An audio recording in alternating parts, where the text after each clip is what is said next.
আসসালামু আলাইকুম, আশা করি সবাই ভালো আছো। আজকের এই ভিডিওটিতে আমরা স্ট্রেংথ অফ ম্যাটেরিয়ালস অধ্যায় 5 বিমের উপর লোডের প্রভাব এই অধ্যায়ের সবচেয়ে গুরুত্বপূর্ণ অংশ এসএফডি এবং বিএমডির ম্যাথ নিয়ে আলোচনা করব। ম্যাথগুলো কিভাবে করতে হয়। তো প্রথমে আমরা বুঝে নিব এসএফডি বিএমডি কি। এসএফডি হচ্ছে শিয়ার ফোর্স ডায়াগ্রাম, বিএমডি হচ্ছে বেন্ডিং মোমেন্ট ডায়াগ্রাম। তো আশা করি তোমরা শিয়ার ফোর্স এবং বেন্ডিং মোমেন্ট কি সেটা প্রিভিয়াস অধ্যায়গুলো থেকে জানতে পেরেছো। তারপর আমি শিয়ার ফোর্স কি সেটা সংক্ষেপে তোমাদেরকে বলে দিচ্ছি। শিয়ার শব্দের অর্থ হচ্ছে কাটা, বিভক্ত করা, আলাদা করা। শিয়ার হচ্ছে যখন কোনো বস্তুর উপর আমরা দুটি বিপরীত দিক থেকে বল প্রয়োগ করে শিয়ার সমতল বরাবর 0 ডিগ্রি কোণে বল প্রয়োগ করে বস্তুটাকে আলাদা করে দিব, সেটা হচ্ছে শিয়ার। এবার আসো যে আমরা বেন্ডিং মোমেন্ট সম্পর্কে দেখব। বেন্ডিং মোমেন্ট কি? বিমের উপর সৃষ্ট যেই মোমেন্ট বিমকে বাঁকানোর চেষ্টা করবে সেটা হচ্ছে বেন্ডিং মোমেন্ট। ঠিক আছে, বিমের উপর যখন আমরা কোনো লোড প্রয়োগ করব তখন সেটা বিমকে বাঁকানোর চেষ্টা করবে, এটা হচ্ছে বেন্ডিং মোমেন্ট। এখন আসো যে আমরা এসএফডি বিএমডি কেন শিখব।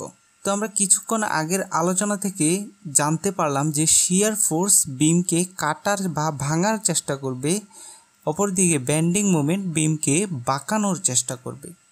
এখন বিমের কোন অংশটা ভেঙে যাবে, কোন অংশটা বেঁকে যাবে, কোন অংশটা বেশি বাঁকবে, কোন অংশ বেশি ভাঙবে, এইটা জানার জন্য আমরা মূলত এসএফডি বিএমডি ডায়াগ্রাম অঙ্কন করব। এর মাধ্যমে আমরা কিন্তু খুব সহজে অ্যানালাইজ করতে পারবো কোন অংশটা বেশি বাঁকবে, কোন অংশটা বেশি ভাঙবে, কোন অংশটা কম মোমেন্ট সৃষ্টি হবে, কোন অংশ বেশি মোমেন্ট সৃষ্টি হবে। এই জিনিসগুলো আমরা খুব সহজেই বুঝতে পারবো। তো আশা করি বুঝতে পেরেছো যে এসএফডি বিএমডি আমরা কেন করব। এসএফডি বিএমডি করতে তোমাদেরকে কি কি জানতে হবে। এসএফডি বিএমডি করতে তোমাদেরকে প্রথমত জানতে হবে হচ্ছে বিম কি এবং বিমের প্রকারভেদ। যেহেতু আমরা বিম নিয়ে কাজ করতেছি তাই অবশ্যই আমাকে প্রথমেই বিম নিয়ে জানতে হবে। তো আমি প্রথমে তোমাদেরকে বিম নিয়ে একটু আলোচনা করি। এখানে দেখতে পাচ্ছ যে বিম কাকে বলে, আসলে সেটা তোমাদের বইয়ে দেওয়া আছে। বিম হচ্ছে এক প্রকার আনুভূমিক স্থাপনা যা দুই বা ততোধিক পিলার, খুঁটি কিংবা দেওয়ালের উপর স্থাপন করা হয় এবং এর উপর আরোপিত লোডকে বিম কি করে, সাপোর্টে স্থানান্তর করে। এখন দেখতে পাচ্ছ যে আমি এখানে অনেক ধরনের বিম রয়েছে। এই বিমগুলো আমি এখানে প্রকারভেদ নিয়ে এখন আলোচনা করব। প্রথমে রয়েছে আমাদের যে সাধারণভাবে স্থাপিত বিম। সাধারণভাবে স্থাপিত বিম কি? এই বিমগুলার যে আমাদের সাপোর্টগুলো থাকবে এগুলো কিন্তু ফিক্সড থাকবে না। ঠিক আছে, এখানে হয়তোবা হিঞ্জ থাকবে অথবা রোলার সাপোর্ট থাকবে, এখানে এগুলা ফিক্সড থাকবে না। ঠিক আছে, তারপর যে আমাদের বিমটা রয়েছে সেটা হচ্ছে ক্যান্টিলিভার বিম। এখানে দেখতে পাচ্ছ যে ক্যান্টিলিভার বিমের একটা চিত্র রয়েছে। ক্যান্টিলিভার বিমের ক্ষেত্রে কি হবে, এই অংশটা কি হবে আমাদের ফিক্সড থাকবে। ঠিক আছে, এই অংশটা নড়বে না, চড়বে না, একদম ফিক্সড থাকবে। কিন্তু এই পাশটা কি করে, ঝুলন্ত অবস্থায় আমাদের লোড বহন করবে। তো এটা হচ্ছে ক্যান্টিলিভার বিম। এবার আসো ওভার হ্যাঙ্গিং বিম। এই বিমে কি হবে, দুইটা অংশ সাপোর্টের মধ্যে থাকবে এবং এই বিমের অপর অংশটা কি করবে, ঝুলন্ত অবস্থায় লোড বহন করবে। এখানে দেখতে পাচ্ছ যে এই অংশ দুইটা কিন্তু সাপোর্টের মধ্যে আছে, কিন্তু এই অংশটা সাপোর্টের বাইরে থেকে লোড বহন করবে।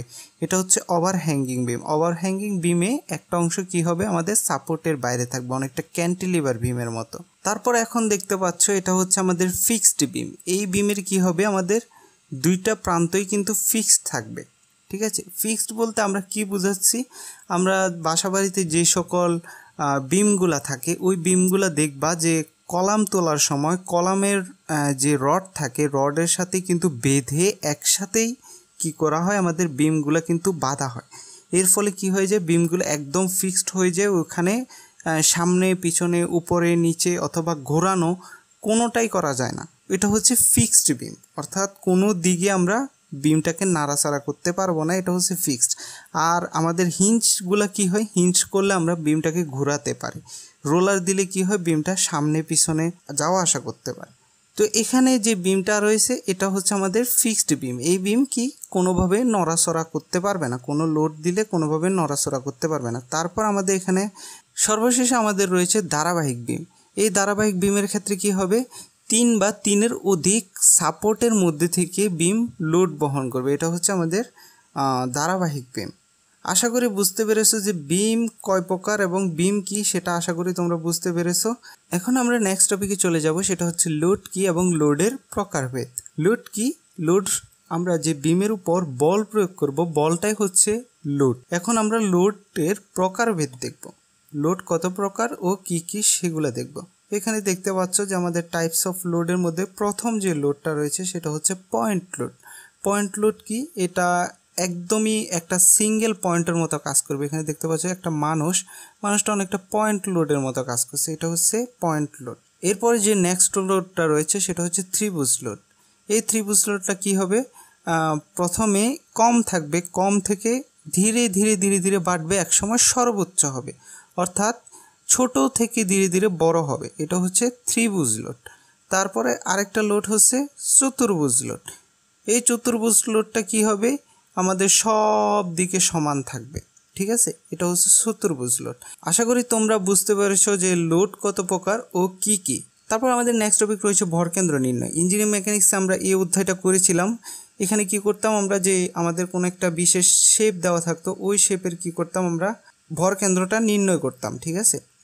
বিভিন্ন সূত্রের সাহায্যে ওই শেপের ক্ষেত্রফল নির্ণয় করে আমরা ভরকেন্দ্র নির্ণয় করতাম, এটা এখন আমাদের কাজে লাগবে। তারপর আছে যে মোমেন্ট নির্ণয়। মোমেন্ট নির্ণয়টাও আমরা ইঞ্জিনিয়ারিং মেকানিক্সে করেছি, এটা এখন কাজে লাগবে। তারপর আছে free body diagram. Free body ডায়াগ্রামটাও আমরা ইঞ্জিনিয়ারিং মেকানিক্সে করেছি, এখন আমাদের এটা কাজে লাগবে। তো তোমাদেরকে এসএফডি বিএমডি করতে হলে এই জিনিসগুলা জানা থাকতে হবে। তারপরে আমরা এসএফডি বিএমডি করার পদ্ধতি নিয়ে আলোচনা করব।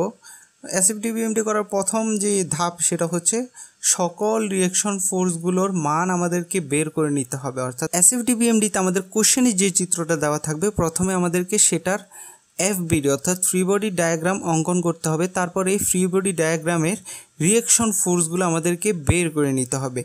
তারপরে নেক্সট যে স্টেপ সেটা হচ্ছে আমাদের বাম দিক থেকে প্রথমে এসএফডি শুরু করতে হবে। অর্থাৎ আমাদেরকে প্রথমে এসএফডি অঙ্কন করতে হবে, বিএমডি অঙ্কন করা প্রথমে যাবে না, ঠিক আছে। প্রথমে আমাদেরকে এসএফডি অঙ্কন করতে হবে। কোন দিক ধরে? আমাদের বাম দিক ধরে এসএফডি আমরা শুরু করব। তারপর আমাদের থার্ড স্টেপ রয়েছে, এসএফডিতে কোনো মান পজিটিভ হলে এসএফডি ডায়াগ্রামে চিত্র উপরের দিকে উঠবে। অর্থাৎ এসএফডিতে যখন কোনো মান পজিটিভ দেওয়া থাকবে তখন আমাদের চিত্র, এসএফডির চিত্রটা উপরের দিকে উঠবে। আবার এসএফডিতে কোনো মান নেগেটিভ হলে এসএফডি ডায়াগ্রামে চিত্র নিচের দিকে নামবে। অর্থাৎ এসএফডিতে কোনো মান পজিটিভ হলে চিত্র উপরের দিকে উঠবে, এসএফডিতে কোনো মান নেগেটিভ হলে চিত্র নিচের দিকে নামবে। তারপর আমাদের চতুর্থ ধাপ হচ্ছে এসএফডি শেষ হওয়ার পর যে সকল ক্ষেত্র পাওয়া যাবে সেইগুলোর ক্ষেত্রফল থেকে আমরা বিএমডি আঁকবো। অর্থাৎ এসএফডিতে আমরা বিভিন্ন ধরনের ক্ষেত্র পাবো, চতুর্ভুজ, ত্রিভুজ অথবা ট্রাপিজিয়াম, এই ক্ষেত্রগুলো আমরা ক্ষেত্রফল নির্ণয় করেই বিএমডি আঁকবো। বিএমডি আঁকার সময় আমাদের এফবিডি অর্থাৎ ফ্রি বডি ডায়াগ্রামটা আর কাজে লাগবে না, আমরা সরাসরি এসএফডি থেকে বিএমডি আঁকতে পারবো। তারপর নেক্সট আমাদের পঞ্চম ধাপ হচ্ছে বিএমডিতে কোনো মান পজিটিভ হলে বিএমডি ডায়াগ্রামে চিত্র উপরের দিকে উঠবে, বিএমডিতে কোনো মান নেগেটিভ হলে বিএমডি ডায়াগ্রামের চিত্র নিচের দিকে নামবে। এটা অনেকটা এসএফডির মতো। এসএফডিতে আমি বলেছিলাম যে কোনো মান পজিটিভ হলে চিত্র উপরের দিকে উঠবে, কোনো মান নেগেটিভ হলে চিত্র নিচের দিকে নামবে। এই ধাপটা এসএফডি এবং বিএমডির জন্য একই। অর্থাৎ বিএমডিতে কোনো মান পজিটিভ হলে বিএমডি ডায়াগ্রাম উপরের দিকে উঠবে, কোনো মান নেগেটিভ হলে বিএমডি ডায়াগ্রাম নিচের দিকে নামবে। এরপর থার্ড আমাদেরকে আরেকটা বিষয় জানতে হবে, যদি কোনো জায়গায় পয়েন্ট লোড দেওয়া থাকে তাহলে সেটা পরের ধাপে হয়ে যাবে চতুর্ভুজ। চতুর্ভুজ দেওয়া থাকলে সেটা পরের ধাপে হয়ে যাবে ত্রিভুজ। ত্রিভুজ দেওয়া থাকলে সেটা পরের ধাপে হয়ে যাবে 1 ডিগ্রি কার্ভ। 1 ডিগ্রি কার্ভ দেওয়া থাকলে সেটা পরের ধাপে হয়ে যাবে 2 ডিগ্রি কার্ভ। এভাবে আমাদের এগুলো চলবে। অর্থাৎ ধরো তোমার এফবিডিতে রয়েছে পয়েন্ট লোড, পয়েন্ট লোডটা এসএফডিতে হয়ে যাবে চতুর্ভুজ, চতুর্ভুজটা বিএমডিতে হয়ে যাবে ত্রিভুজ। এভাবে করে আমাদের চলতে থাকবে। তো এটা ছিল মোটামুটি আমাদের এসএফডি বিএমডির যত কিছু জানার প্রয়োজন ছিল সব কিছু নিয়েই আলোচনা করা হয়েছে। এরপর আমরা এসএফডি বিএমডির ম্যাথ শুরু করব। তো এই পর্যায়ে আমি তোমাদের বইয়ের উদাহরণে 3 নাম্বার ম্যাথটা করব। এই ম্যাথে বলা হয়েছে নিচের চিত্রে প্রদর্শিত বিমটির এসএফডি বিমটা আমাদেরকে অঙ্কন করতে হবে। তো এখানে আমাদের চিত্র দেওয়া রয়েছে। তো এখন আমাদের প্রথম কাজ কি হবে? প্রথম কাজ হচ্ছে আমাদের সকল রিঅ্যাকশন ফোর্সগুলোর মান বের করে নিতে হবে। এর জন্য আমরা কি করব? প্রথমেই এই চিত্রটার ফ্রি বডি ডায়াগ্রাম অঙ্কন করে নিব। এখানে আমি ফ্রি বডি ডায়াগ্রামটা অঙ্কন করে নিয়েছি। এখান থেকে আমি রোলারগুলা অ্যান্ড হিঞ্জটা রিমুভ করে দিয়ে এখানে আমি অ্যারো দিয়ে দিয়েছি। এটা হচ্ছে ফ্রি বডি ডায়াগ্রাম। এখন আমি এখান থেকে রিঅ্যাকশন ফোর্সগুলোর মানগুলো বের করে নিতে হবে। এখানে যে আর এ আর ডি রয়েছে এগুলো হচ্ছে অজানা মান, এখানে কোনো মান নেই, তার মানে এগুলোর মান আমাদেরকে প্রথমে বের করে নিতে হবে। এর জন্য আমরা কি করতে পারি? মোমেন্ট ব্যবহার করতে পারি। ঠিক আছে, মোমেন্টের নিয়মগুলো আমি তোমাদেরকে আবারও বলে দিই। মোমেন্ট যদি ক্লকওয়াইজ হয় সেক্ষেত্রে সেটা হবে পজিটিভ, আবার মোমেন্ট যদি কাউন্টার ক্লকওয়াইজ হয় সেক্ষেত্রে সেটা হয়ে যাবে নেগেটিভ। আর মোমেন্টের সূত্র হচ্ছে বল ইন্টু লম্ব দূরত্ব। তো এখানে এই বিন্দুতে যেহেতু আমরা মোমেন্ট ধরছি তাই এই বিন্দুতে কোনো মোমেন্টই থাকবে না। এর পরের বিন্দুটা দেখো, এখান থেকে যদি আমি মোমেন্ট ধরি, পরের বিন্দুটা কোন দিকে যাচ্ছে? ক্লকওয়াইজ যাচ্ছে। ক্লকওয়াইজ গেলে এটা কি হবে? পজিটিভ হবে। তো আমরা প্রথমে এখানে পজিটিভ দিয়ে দিয়েছি, পজিটিভ 2000। তারপর এখানে কি হয়েছে? এর সাথে লম্ব দূরত্বটা আমাদের গুণ হবে। তো এখানে লম্ব দূরত্ব কত? 10 মিটার। তো আমরা এখানে কি করেছি? 10 মিটারটা গুণ দিয়ে দিছি। এরপরে আমাদের যে বলটা রয়েছে এটা হচ্ছে 500টা কোন দিকে যাচ্ছে? 500টা যাচ্ছে ক্লকওয়াইজ। 500 ক্লকওয়াইজ হলে এটা হবে পজিটিভ মান। আমরা এখানে পজিটিভ দিয়ে দিছি। এর সাথে 20 গুণ দিয়েছি। 20 কেন গুণ দিয়েছি? এখান থেকে এখান পর্যন্ত দূরত্ব হচ্ছে 20, তাই আমরা এখানে 20 গুণ দিয়ে দিছি। তারপরে যে বলটা রয়েছে এটাও আমাদের কিন্তু পজিটিভ দিকে যাবে। তারপরে যে বলটা রয়েছে এটা হচ্ছে ডিস্ট্রিবিউটেড লোড। ডিস্ট্রিবিউটেড লোডগুলোকে আমাকে প্রথমে কি করতে হবে? পয়েন্ট লোডে কনভার্ট করে নিতে হবে। পয়েন্ট লোডে আমি কিভাবে কনভার্ট করব? ডিস্ট্রিবিউটেড লোডের যে মানটা দেওয়া রয়েছে সেটার সাথে এটার প্রস্থকে গুণ দিয়ে দিলে আমাদের এটা পয়েন্ট লোডে কনভার্ট হয়ে যাবে। ঠিক আছে, দেখতে পাচ্ছ যে আমি এখানে প্রথমে ডিস্ট্রিবিউটেড লোডটাকে পয়েন্ট লোডে কনভার্ট করে নিয়েছি। এরপর আমি কি করেছি? এর সাথে আমি ডিস্ট্রিবিউটেড লোডের দূরত্বটা গুণ দিয়েছি। ডিস্ট্রিবিউটেড লোডের ক্ষেত্রে দূরত্ব কিন্তু হাফ হয়ে যায়। তো এখানে দেখতে পাচ্ছ যে আমি 25/2 দিয়েছি। 25/2 দিয়েছি কেন? ডিস্ট্রিবিউটেড লোডের ক্ষেত্রে দূরত্বটা যেহেতু হাফ হয়ে যায় তাই আমি 25/2 দিয়েছি। তো আমাদের আগের মানগুলো কত ছিল? এখান থেকে এ পর্যন্ত ছিল 20। তারপর এখানের সাথে আমাদের এই যে 25/2 যোগ হলো, তার মানে এখানে আমাদের 25/2 +10 হয়েছে। তারপর আমাদের যে বলটা রয়েছে সেটা হচ্ছে আরডি বল। আরডি বলটার ক্ষেত্রে কি হবে? এখানে এটা কিন্তু উপরের দিকে যাচ্ছে, তার মানে কি হচ্ছে? এটা হচ্ছে কাউন্টার ক্লকওয়াইজ। কাউন্টার ক্লকওয়াইজ কি হবে? নেগেটিভ হবে। তো আমরা এখানে নেগেটিভ দিয়ে দিছি। তারপর এখানে আমি আরডি লিখেছি। এর সাথে আমাদের দূরত্বটা গুণ হবে। এখান থেকে এখান পর্যন্ত দূরত্ব কত? 10 + 10 + 25, এখানে হয় 45। তো আমি এখানে 45 লিখে দিয়েছি। তারপর এগুলো আমাদেরকে সবগুলোকে ক্যালকুলেশন করতে হবে। এখানে দেখতে পাচ্ছ যে আমাদের আনসার আসছে 883.34। এটা আমরা এখানে লিখে দিয়েছি। এরপর আরডি রিঅ্যাকশনটা বের করতে হলে আমরা আবারও মুভমেন্ট করতে পারি অথবা আমরা সামেশন অফ ভার্টিক্যাল করতে পারি। তো আমি দেখতে পাচ্ছ যে এখানে সামেশন অফ ভার্টিক্যাল করেছি। সামেশন অফ ভার্টিক্যাল করলে কি হবে? আমরা প্রথমে আর এ রিঅ্যাকশনটা আমাদের এখানে কোনো মান দেওয়া নেই তাই এটা আমি এখানে সরাসরি বসিয়ে দিয়েছি। তারপর 2000 যে মানটা দেওয়া রয়েছে এটা নিচের দিকে রয়েছে, তার মানে হচ্ছে নেগেটিভ। তারপর 500 যে মানটা দেওয়া রয়েছে এটা নিচের দিকে রয়েছে, তার মানে এটা হচ্ছে নেগেটিভ। তারপর এখানে যে ডিস্ট্রিবিউটেড লোডটা রয়েছে এটাকে আমাদেরকে আবারও পয়েন্ট লোডে কনভার্ট করে নিতে হবে। আমি এখানে এটাকে পয়েন্ট লোডে কনভার্ট করে নিয়েছি। তারপর এই যে আরডি রিঅ্যাকশন ফোর্সটা দেখতে পাচ্ছ এটা উপরের দিকে যাচ্ছে। তো আমরা এটা কিন্তু আগেই বের করে নিয়েছিলাম। এই যে এটা এই মানটা কি করছে? আমরা এখানে পজিটিভ দিয়ে দিছি যেহেতু এটা উপরের দিকে যাচ্ছে এখানে। তারপর এটা থেকে আমি ক্যালকুলেশন করে এই মানটা বের করে নিয়েছি। তো আমাদের দুইটা রিঅ্যাকশন ফোর্সেরই মান বের হয়ে গেছে। আর এর মান হচ্ছে 1916.66, অপরদিকে আর ডি এর মান হচ্ছে 883.34।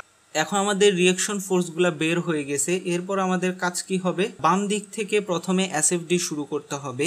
তো আমাদেরকে এখন কাজ কি করতে হবে? বাম দিক থেকে আমাদের এসএফডি শুরু করতে। এরপর আমাদেরকে কি করতে হবে? এখানে বিমের স্প্যান বরাবর দুইটা রেখা অঙ্কন করতে হবে। এবার করে লম্বা করে তোমরা দুইটা রেখা অঙ্কন করে নিবা। তারপর এসএফডির জন্য একটা রেফারেন্স অক্ষ তোমরা নিয়ে নিবে। এবার করে এটা হচ্ছে নিউট্রাল লাইন। এই লাইনের মান সর্বদা 0 হবে। এরপর আমি বি এবং সি বরাবর যেহেতু দুইটা বল রয়েছে তো আমাদের অঙ্কনের সুবিধার্থে এখানে কিছুটা ড্যাশ ড্যাশ করে আমি দুইটা রেখা নিয়ে নিয়েছি এভাবে করে। এরপর আমাদের কাজ কি হবে? এখন আমরা এসএফডি শুরু করব। এসএফডি শুরু করার আগে এসএফডির নিয়মগুলো তোমাদেরকে আবারও মনে করাই দিচ্ছি। এসএফডিতে কোনো মান পজিটিভ হলে এসএফডি ডায়াগ্রাম উপরের দিকে উঠবে, এসএফডিতে কোনো মান নেগেটিভ হলে এসএফডি ডায়াগ্রাম নিচের দিকে নামবে। তো এখানে প্রথম যে আমাদের বলটা রয়েছে এসএফডিতে দেখো যে 1916.66, এটা কিন্তু পজিটিভ মান। তার মানে আমাদের কি হবে, এখন এসএফডি ডায়াগ্রামটা উপরের দিকে উঠবে। উপরের দিকে তুমি কতটুকু উঠবা, এসএফডি ডায়াগ্রামের রেখাগুলো দেওয়ার ক্ষেত্রে কোনো ধরাবাঁধা নিয়ম নেই, তবে তোমরা বড় বলগুলোর রেখাটা বড় করে দিবা এবং ছোট বলগুলোর রেখাগুলা তোমরা ছোট করে দিবা। তো আমাদের এখানে প্রথমে দেওয়া রয়েছে 1916.66, আমি পর্যন্ত আমি উঠলাম 1916.66। তারপর এখানে কি করবো, আমি একটু হাইলাইট করে দিব। নেক্সট তোমাদেরকে লক্ষ্য করতে হবে এই যে এ বিন্দু এবং বি বিন্দুর মাঝখানে অন্য কোনো প্রকার বল আছে কিনা। অন্য কোনো প্রকার বল থাকলে সেটাও কিন্তু তোমাদেরকে এখানে ক্যালকুলেশন করতে হবে। তো এখানে লক্ষ্য করে যে এখানে কিন্তু আর কোনো প্রকার বল নেই, তার মানে এই পয়েন্টও যে 1916.66, এই পয়েন্টও সেই 1916.66। তার মানে এখান থেকে বি বিন্দুর আগ পর্যন্ত সকল পয়েন্টে 1916.66। তার মানে কি আমাদের এখান থেকে এই পর্যন্ত সবগুলা লোড হচ্ছে 1916.66, তাই এটা সোজা ওই পর্যন্ত চলে গেছে। এরপর আমাদের লক্ষ্য করতে হবে, তো এই বিন্দু পর্যন্ত আমাদের মান কত আসছে, 1916.66, এটা তোমাদেরকে পাশে লিখে দিতে হবে এভাবে করে। তারপর আমাদের নেক্সট যে বলটা রয়েছে সেটা হচ্ছে 2000টা কি হচ্ছে, আমাদের নিচের দিকে যাচ্ছে। তার মানে তোমাদেরকে এখন কি করতে হবে, আগে যে মানটা পেয়েছে এটা থেকে আমাদের 2000টা বিয়োগ দিতে হবে। আগের মানটা কত ছিল আমাদের 1916.66, এটা থেকে আমাদের কত বিয়োগ দিতে হবে, 2000 বিয়োগ দিতে হবে। এখন আমি 2000 বিয়োগ দিচ্ছি। 2000 বিয়োগ দেওয়ার পর আমাদের মান আসছে -83.34। আমরা জানি এসএফডিতে কোনো মান নেগেটিভ আসলে এসএফডি ডায়াগ্রাম নিচের দিকে নামবে। এই যে রেফারেন্স অক্ষ রয়েছে, এই রেফারেন্স অক্ষ থেকে আমাদের এসএফডি ডায়াগ্রাম -83.34 নিচে নামবে। তো আমরা এই পর্যন্ত -83.34 ধরে নিলাম। তো দেখতে পাচ্ছ যে এখানে কিন্তু আর কোনো প্রকার বল নেই, তার মানে এখানেও -83.34, এখানেও -83.34, সব পয়েন্টে -83.34 সি বিন্দুর আগ পর্যন্ত। তো আমরা এখানে সি বিন্দুর আগ পর্যন্তই 83.34টাকে বাড়াই দিব এই পর্যন্ত। তো আমি এখন মানটা লিখে নিব। এরপর আমাদের দেখতে হবে নেক্সট বলটা কি রয়েছে, সি বিন্দুতে রয়েছে -500, যেহেতু এটা নিচের দিকে গেছে তার মানে এটা কি হবে, মাইনাস হবে। তো আমাদের আগে মান কত ছিল, -83, এর সাথে আমাদের -500 দিতে হবে। তো এখানে আমি যদি -500 দিই তাহলে আমাদের মান কত আসে, -583.34। তার মানে আমাদের এই বিন্দু থেকেও 583.34 নিচে নামতে হবে। তো আমি এখানে যদি -583.34 নিচে নামি, তো আমি এই পর্যন্ত আসলাম, এটাকে আমি -583.34 ধরে নিব। তো আমরা -583.34 পর্যন্ত আসলাম। এখন আমাদের নেক্সট যে বলটা রয়েছে সেটা রয়েছে ডিস্ট্রিবিউটেড লোড। এখন ডিস্ট্রিবিউটেড লোডের ক্ষেত্রে আমাদেরকে প্রথমে কি করতে হবে, এটাকে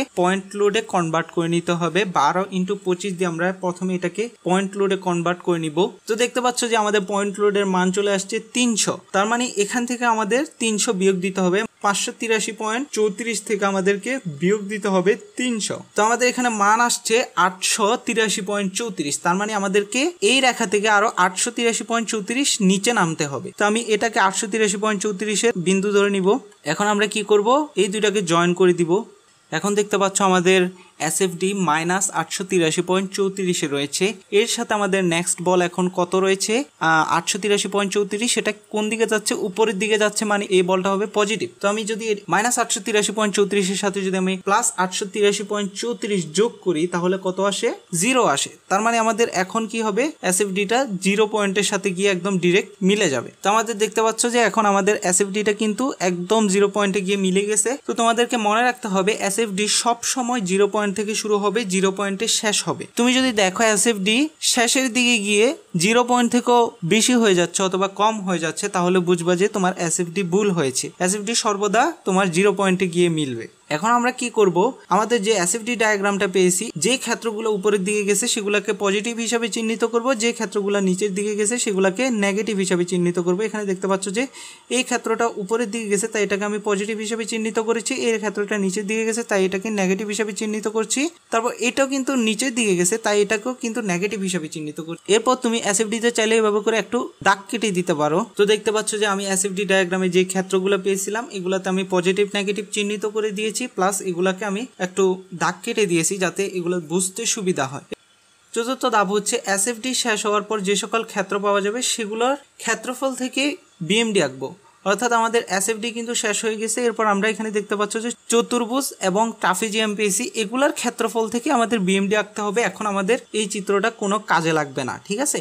এরপর যে আমরা বিএমডি অঙ্কন শুরু করব। বিএমডি অঙ্কন শুরু করার পূর্বে তোমাদেরকে আগের মতো একটা রেফারেন্স অক্ষ টেনে নিতে হবে যেটাকে আমরা 0 ধরবো। বিএমডি অঙ্কন কিভাবে করব, আমরা যে এসএফডি থেকে যে ক্ষেত্রগুলো পেয়েছিলাম এই ক্ষেত্রগুলোর ক্ষেত্রফলই হবে আমাদের বিএমডি। তো বিএমডিতে আমাদের এই বিন্দুর মোমেন্ট কিন্তু 0 হবে। এসএফডিতে আমাদের প্রথম যে ক্ষেত্রটা রয়েছে সেটা হচ্ছে চতুর্ভুজ। এই চতুর্ভুজের উচ্চতা কত দেওয়া রয়েছে 1916.66 এবং এর ভূমি কত দেওয়া রয়েছে 10। তো আমরা যদি 1916.66কে 10 দিয়ে গুণ করে দিই তাহলে আমরা এই চতুর্ভুজের ক্ষেত্রফলটা পেয়ে যাব। 1916.66কে 10 দিয়ে গুণ করার পর আমি পাই 19,166.6। তো আমি এই বিন্দুটাকে 19,166.6 ধরে নিলাম। এরপর আমাদেরকে কি করতে হবে, এখানে একটা রেখা অঙ্কন করে নিতে হবে। তো এখন দেখতে পাচ্ছ যে আমি 19,166.6 উপরে উঠলাম। এরপর আমাদের আরেকটা চতুর্ভুজ রয়েছে, এটার চিহ্নটা হচ্ছে মাইনাস, তার মানে আমাদেরকে এখন মাইনাস চাপতে হবে। তারপর আমাদের এই চতুর্ভুজের ক্ষেত্রফল নির্ণয় করতে হবে। এই চতুর্ভুজের উচ্চতা কত দেওয়া রয়েছে 83.34। এই চতুর্ভুজের প্রস্থ কত দেওয়া রয়েছে 10 মিটার। তো আমাদের এখানে 10 মিটার দিয়ে গুণ দিতে হবে। এখন আমাদের মান কত আসে 18,333.2 আসছে। এখন আমাদেরকে 18,333.2 নিচে নামতে হবে। তো এই বিন্দুটাকে আমি 18,333.2 ধরে নিচ্ছি। এরপর আমাদেরকে কি করতে হবে, এই বিন্দুটাকেও সংযোগ করে দিতে হবে। তারপর দেখো আমাদের নেক্সট যে ক্ষেত্রটা রয়েছে এটাও কিন্তু নেগেটিভই রয়েছে, তার মানে এখন আমাদেরকে ক্যালকুলেটরে নেগেটিভ চাপতে হবে। তোমাদেরকে সবসময় মনে রাখতে হবে আগের মানগুলো যেন ক্যালকুলেটরে উঠানো থাকে। তার সাথে এখন আমি নেগেটিভ করব। এখন আমাদেরকে আগের মানের সাথে এই ট্রাপিজিয়ামের ক্ষেত্রফলটা বিয়োগ করতে হবে। ট্রাপিজিয়ামের ক্ষেত্রফল কি, half into a plus B into H, এটা হচ্ছে ট্রাপিজিয়ামের ক্ষেত্রফল। তো আমাদের প্রথমে লিখতে হবে হাফ ইন্টু, আমাদের এখানে এ বাহু কোনটা বি বাহু কোনটা সেটা বুঝতে হবে। বি বাহুটা হচ্ছে ভূমি, এ বাহুটা হচ্ছে আমাদের উপরের অংশটা। এই বাহুটা তাহলে কত, এই বাহুটা হচ্ছে আমাদের 583.34, এটা হচ্ছে আমাদের এ বাহু। এখন আমাদেরকে বি বাহু ধরতে হবে, বি বাহুটা হচ্ছে 883.34 ইন্টু এর সাথে আমাদের উচ্চতাটা গুণ দিতে হবে। এখানে ট্রাপিজিয়ামের উচ্চতা হচ্ছে 25। তো এখানে আমাদের মান আসছে -0.3, এটা অলমোস্ট জিরোর কাছাকাছি, তার মানে এটা এখন ডিরেক্ট জিরো বিন্দুতে মিলে যাবে। এখন তোমাদেরকে খেয়াল রাখতে হবে, তো এখানে যেহেতু এখন ট্রাপিজিয়াম দেওয়া রয়েছে তাই এটা এখন হয়ে যাবে 1 ডিগ্রি কার্ভ। তো আমি তোমাদেরকে আবারও নিয়মটা মনে করাই দিচ্ছি, যদি পয়েন্ট লোড দেওয়া থাকে তাহলে সেটা চতুর্ভুজ হয়ে যাবে। তো আমাদের দেখো এখন নিয়মের সাথে মিলেছে কিনা। প্রথমে এখানে পয়েন্ট লোড দেওয়া ছিল সেটা হয়ে গেছে চতুর্ভুজ, এখানেও পয়েন্ট লোড দেওয়া ছিল সেটা হয়ে গেছে চতুর্ভুজ, এখানেও চতুর্ভুজ দেওয়া ছিল সেটা হয়ে গেছে ত্রিভুজ। ঠিক আছে, তোমাদেরকে আবারও আমি নিয়মটা মনে করাই দিচ্ছি। পয়েন্ট লোড থাকলে হয়ে যাবে চতুর্ভুজ, চতুর্ভুজ থাকলে হয়ে যাবে ত্রিভুজ, ত্রিভুজ থাকলে হয়ে যাবে 1 ডিগ্রি কার্ভ, 1 ডিগ্রি কার্ভ থাকলে সেটা হয়ে যাবে 2 ডিগ্রি কার্ভ। তো এখানে আমাদের কি রয়েছে, ত্রিভুজ রয়েছে। ত্রিভুজ মানে কি আমরা জানি 1 ডিগ্রি কার্ভ। তো এখন আমাদেরকে 1 ডিগ্রি কার্ভ অঙ্কন করতে হবে। তো এখানে দেখতে পাচ্ছ যে আমাদের কিন্তু বিএমডি কমপ্লিট হয়ে গেছে। ভিডিওর কোনো অংশ বুঝতে না পারলে আমাকে কমেন্টে জানাতে পারো, আমি কমেন্টে ইনশাল্লাহ রিপ্লাই দেওয়ার চেষ্টা করব। ভিডিওটি ভালো লাগলে লাইক কমেন্ট শেয়ার করবে এবং চ্যানেল নতুন হয়ে থাকলে চ্যানেলটি অবশ্যই সাবস্ক্রাইব করবে। ধন্যবাদ।